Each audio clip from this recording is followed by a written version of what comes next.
Hello friends, welcome to Radha's recipe. இன்றைக்கி நம்ம ராதாஸ் ரெசிப்பியில் பார்க்க போகிற டிஷ் என்னென்னு பார்த்தீங்கன்னா, சப்பாத்திக்கு பூரிக்கு சைட் டிஷ்ஷாக ஒயிட் குருமா தான் பார்க்க போகிறோம். இந்த குருமாவில் வெறும் காலிஃப்ளவர் உருளைக்கிழங்கு மட்டும்தான் வச்சு செய்ய போகிறோம். வாங்க இப்போ எப்படி செய்யுதுன்னு பார்க்கலாம். குருமா செய்கிறதுக்காக முதல்ல காலிஃப்ளவரை ஒரு 5 நிமிஷம் தண்ணியில் கொதிக்க விட்டு எடுக்க போகிறோம். எதனாலன்னா அதில் கண்ணுக்கு தெரியாத புழுக்கள் இருக்கும். இந்த கொதிக்க வைக்கிறதுல அது வெளியில் வந்துடும். இப்போ இந்த காலிஃப்ளவர் இதில் சேர்த்துடலாம். நான் 200 கிராம் அளவுக்கு காலிஃப்ளவர் எடுத்திருக்கேன். இப்போ இதில் கொஞ்சமாக உப்பு சேர்த்து ஒரு 5 நிமிஷம் போல் கொதித்து வரட்டும். காலிஃப்ளவர் நல்லா கொதித்து வந்துருச்சு. 5 நிமிஷத்துக்கு மேலே கொதிக்க விடாதீங்க, இல்லைன்னா உடஞ்சிரும். நமக்கு குருமாவுக்கு நல்லா முழுசாக இருக்கணும். அதனால் 5 நிமிஷம் கொதிக்க வச்சா போதும். இப்போ இது எல்லாத்தையும் எடுத்துடலாம். அடுத்ததாக ஒரு பேன் ஒன்று ஹீட் பண்ணியிருக்கேன். அதில் 4 ஸ்பூன் ஆயில் ஆட் பண்ணிடலாம். ஆயில் ஹீட் ஆனதோ 2 பிரிஞ்சி இலை, அடுத்ததாக 2 கிராம்பு சேர்த்துக்கலாம். இது கூடவே 2 துண்டு பட்டை, 2 பெரிய சைஸ் வெங்காயம் பொடியாக நறுக்கி வச்சுருக்கேன். இதை சேர்த்துடலாம். லைட்டாக மிக்ஸ் பண்ணி விட்டுறலாம். அடுத்ததாக இது கூட 1 ஸ்பூன் இஞ்சி பூண்டு பேஸ்ட்டு சேர்த்து ரெண்டும் ஒரு 5 நிமிஷம் போல் நல்லா வதக்கி விட்டுறலாம்.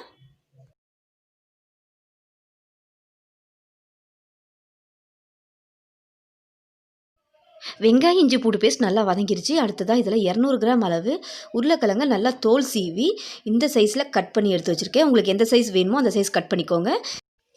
ஒயிட் குருமாங்கிறதுனால உருளைக்கிழங்கு காலிஃப்ளவர் மட்டும் நான் சேர்த்துருக்கேன். உங்களுக்கு வேணும்னா கேரட், பச்சை பட்டாணி இதெல்லாம் சேர்த்துக்கலாம்.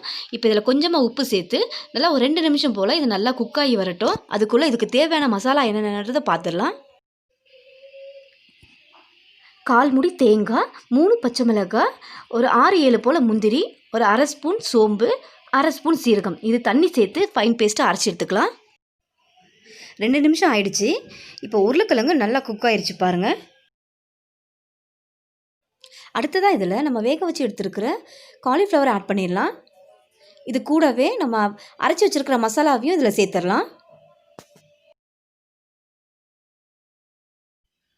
நம்ம இப்போ கிரேவிக்கு தேவையான அளவுக்கு இப்போ தண்ணி சேர்த்துக்கலாம். அடுத்ததாக இதில் உப்பு கொஞ்சமாக சேர்த்துக்கலாம். நான் முதல்ல கொஞ்சமாக தான் சேர்த்துருந்தேன்.